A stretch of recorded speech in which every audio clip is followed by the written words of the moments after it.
প্রাকৃতিক উৎস থেকে চিনির পোনা সংগ্রহ নিষিদ্ধ হলেও সাতক্ষীরা উপকূলে এই কাজে নিয়োজিত 50,000-এর বেশি মানুষ।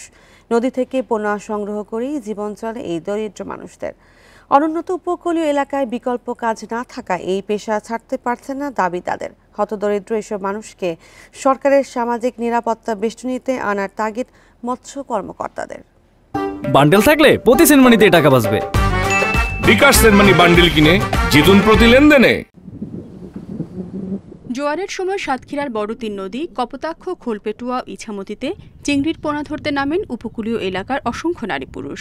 কারেন্ট চালে বাগদা ও গলদা চিংড়ির পোনার সাথে ধরা পড়ে অন্যান্য জলজ প্রাণী ও পোনাও।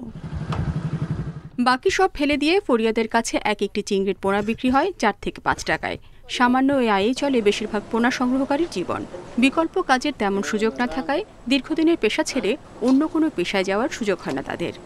7টাতে 11টা পর্যন্ত মাছ ধরি, হয়তো 100 হইল না হয় না, ইতে আমার সংসার চলে। আবার 3:30-তে উঠি, 5টা পর্যন্ত 6টা পর্যন্ত এই পর্যন্ত আমাদের এইভাবে চলে।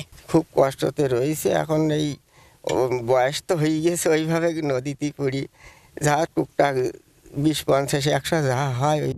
আশাশুনি, শ্যামনগর, কালীগঞ্জ, দেবহাটা উপজেলার অর্ধলক্ষাধিক মানুষ চিংড়ির পোনা সংগ্রহ করে জীবিকা নির্বাহ করেন।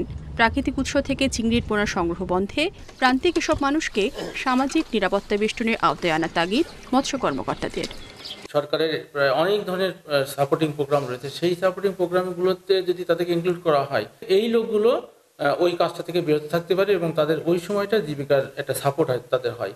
এটা আমাদের একটা উদ্যোগ রয়েছে। আর পর্যায়ক্রমে তাদেরকে আসলে বিকল্প কর্মসংস্থানের দিকে তাদেরকে নিয়ে আসতে হবে।